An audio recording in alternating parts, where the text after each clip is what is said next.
జూబ్లీహిల్స్ నియోజకవర్గంలో రాష్ట్ర మంత్రి వర్గమంతా ప్రచారంలో మునిగి తేలుతోంది. ఒక్కో డివిజన్ కు 2 మంత్రుల చొప్పున ప్రచారం సాగిస్తున్నారు. అయితే మంత్రులకు ప్రచారంలో చేదు అనుభవాలు ఎదురవుతున్నాయి. 6 గ్యారంటీలు 420 హామీలపై ప్రజల మంత్రులను నిలదీస్తున్నారు. పెన్షన్లు ఎక్కడా, తులం బంగారం ఏమైంది, ఉచిత కరెంటు ఎక్కడా నిలదీస్తుంటే మంత్రులు నీళ్లు నములుతున్నారు. జూబ్లీహిల్స్ నియోజకవర్గ ప్రజలకు సమాధానం చెప్పలేక తడపడుతూ సంబంధం లేని సమాధానాలు ఇస్తూ మంత్రులు దాటవేస్తున్నారు. తాజాగా జూబ్లీహిల్స్ నియోజకవర్గంలో కాంగ్రెస్ అభ్యర్థి నవీన్ యాదవ్ తో కలిసి మంత్రి జూపల్లి కృష్ణారావు ఎన్నికల ప్రచారం నిర్వహించారు.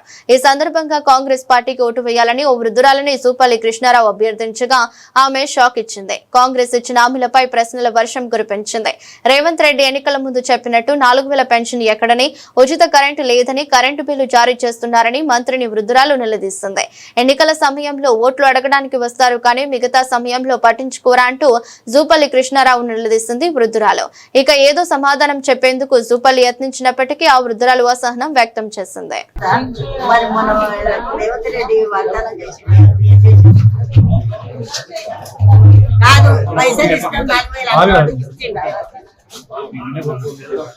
నాకు ఇనే ఒక్కలేదు చాలా నేను అడిగిన నాకు అంతే మట్టుకుంటు కావాలి నేనేం అడగలేదు.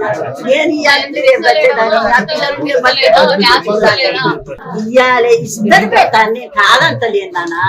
ఇవాళ ఇచ్చిన వాగ్దానం మాట మళ్ళా ఓట్లు గెలిచినాక రాదు. వాగ్దానం చెయ్యి. గ్యాస్ సిలిండరు ఇప్పటి వరకు 500 ఉంటే ఎక్కువ పైసా తక్కువ కాదు. డబుల్ ఇంద్రమ్మ ఇల్లు నేను ఒక ముచ్చట అడుగుతా. కరెంటు ఫ్రీ అన్నోళ్ళు ఇప్పుడు మళ్ళీ ఎందుకు బిల్లులు వేస్తుంది? తెలియకనే కదా ఇప్పుడు అడిగేది. మరి అంత ఏది అబద్ధమో ఏది చేసేది అంత అబద్ధం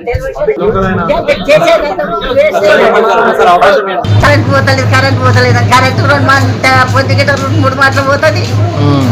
అన్ని మాటిచ్చి వాగ్దానం చేసిన నెరవేరుస్తున్నారు.